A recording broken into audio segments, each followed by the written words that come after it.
Sean Com is walking into the courtroom. All namaste? What? What? A yoga Zen thing. Greeting his lawyers with a yoga studio-esque bow. Namaste. My rear end. This is horrific that he's allowed to walk into court and he's being all cute and calm. He can namaste. His way all the way to the MDC. He wasn't all namaste in the middle of all these freak coughs. He can chill out behind bars for the rest of his life. For all I care, so this guy isn't concerned at all with kicking her, beating her, dragging her. You know what he's concerned with? And Nancy, I'm going somewhere I never thought I would go. He's concerned with holding his towel up. He cares about keeping that. There you go. I thought I'd never go here, Nancy, but I have to go there because I woke up thinking about it. He's more concerned that we don't see that TR. I don't want to say the whole thing because this is a family program. That's what people have even gone so far to refer to it as a little raisin. Straight back out to Sydney Sumar Crime Stories, investigative reporter. I understand that Sean Kamas had his son Christian Kamas, along with what his god uncle Kanye. A very busy last night, yes. They have released an EP today, and one of the songs on that EP is called Diddy Free, and the lyrics say that we aren't going to sleep until we see Diddy free. And those lyrics actually mention, you Nancy, they don't understand, but they stand me. Tell them give me grace. Even Nancy, so this isn't the first song that he's released, speaking about his dad's legal troubles. And honestly, I don't think they're doing any positive things for him. This Bible might come in handy. This rifle might come in handy. I don't think threatening gun violence is really doing much to persuade anyone that your dad is innocent of these crimes. Okay, you know, the jurors get to go home every night. They are not sequestered and they can be exposed to this rap song created by God. Help him. Him, Christian Kamas, and Kanye. Why you would want your child around Kanye, I do not know. But that's another can of worms. Let's take a look at the lyrics. Ain't gonna sleep till we see Diddy free. Ain't gonna sleep till we see Diddy free. When Get Sus, they try to play the victim. Playing the victim, that's an attack on the victims. Outspoken. I ain't keeping in. Blah, blah, blah, blah. Now you know. I noticed part of it refers to Plan B, which is an abortion drug, which came up during this trial. It says they ain't gotta lose. What are they talking about? The victims or the jurors? I ain't one of them. And then it goes on to talk about Astro. What Astro glide, and it says like, damn, why am I in the tabloids? You know what, that's a really good question. Why comes children have been dragged into this? They are being used as a PR tool. And now you want to tell me this happened without Sean Kamas knowing that it would drop just before the defense closing arguments further. Looking at the lyrics that dropped last night might come in handy, like what, it's a prop. The rifle might come in handy. I don't know if my dad was charged with brandishing weapons, if that came out in evidence that I'm referring to, the Sujin night attack attempt that the minions described on the stand. I don't know if I would be talking about rifle. Then of course Christ gets dragged in. It's one night. I want Jesus Christ to answer. Then they want to stop me. The kid, they want to stop the kid, like a plan B. Okay, we heard the testimony, and we know about whether the jury understands it fully, that one woman was forced into an abortion. Don't understand me. Tell them, give me grace. Even Nancy. And it refers to Bad Boy. Throughout that would be Bad Boy Records. Okay, let's hear it. They don't understand. Okay, you know, some people ask, are you angry? No, I'm not. I'm full of remorse for what Sean Kamas is doing to his children. Faddis joining me, veteran trial lawyer. Have you ever prosecuted a case where the children, unless they were the victims, thought their parents did it?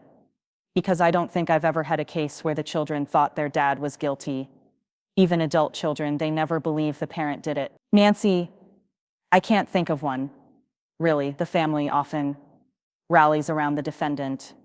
In these cases, you know, provides support. They want to believe.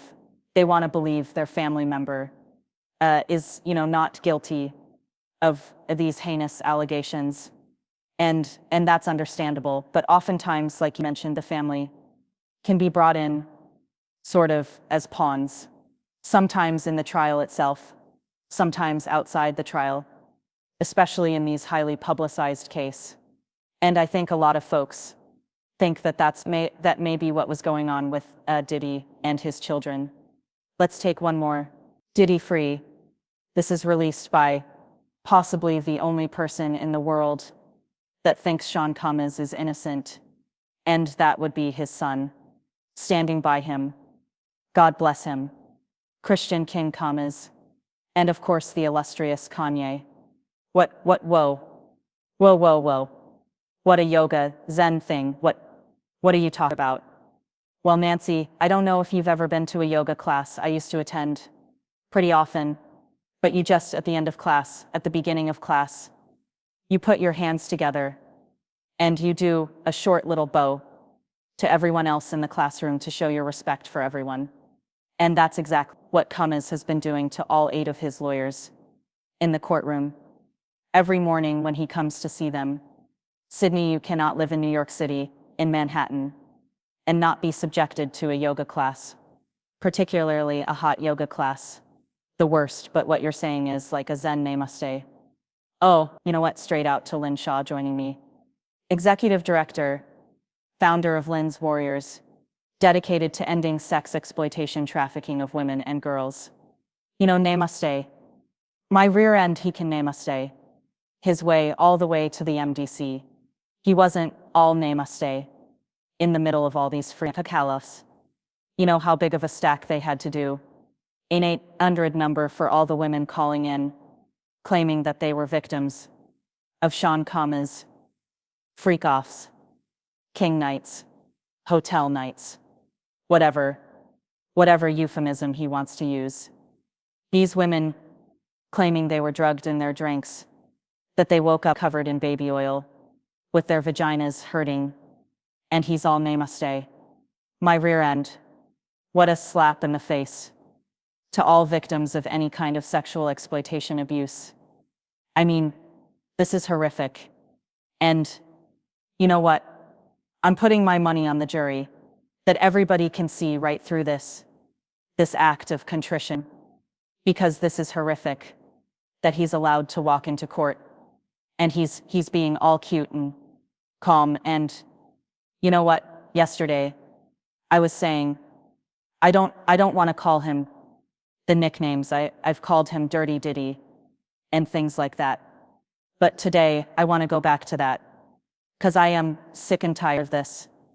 Who is protecting, who is talking to, who is giving advice, counsel to these hundreds, as far as we know, right? Victims of his, probably thousands over the years. So I'm just hoping that this playbook of his, this Dirty Diddy playbook, everybody's onto him. Everybody's sick of him. You know what? We have to turn that focus and hope and hope and hope that victim survivors, anybody watching this, he's turning it into a laugh, a laugh stock fest here, some kind of festival. This is a court of law. He's supposed to be up for his life, right? And the family and him, the lawyers, singing, "It's too much, Nancy. It's just too much." I know, did you hear that yesterday? Dr. Bethany Marshall, you were with us last night when we learned that Agnello, the defense attorney, went on the mic and started singing her name was Lola. He started singing Copacabana in a trafficking trial.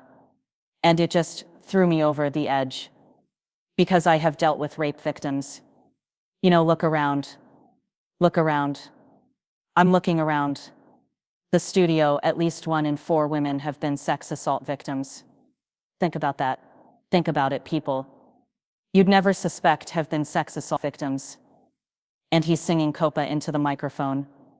And now Sean Combs comes in and does the namaste. Really, he can chill out behind bars for the rest of his life. For all I care. Yancy, what is this? Well, it's one more male. And females do it to minimizing the severity of sex trafficking, Nancy.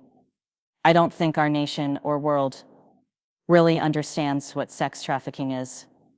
This whole question that maybe the women consented, that means they were in a relationship and not that they were coerced, is so false when you think of the whole psychology of sex trafficking.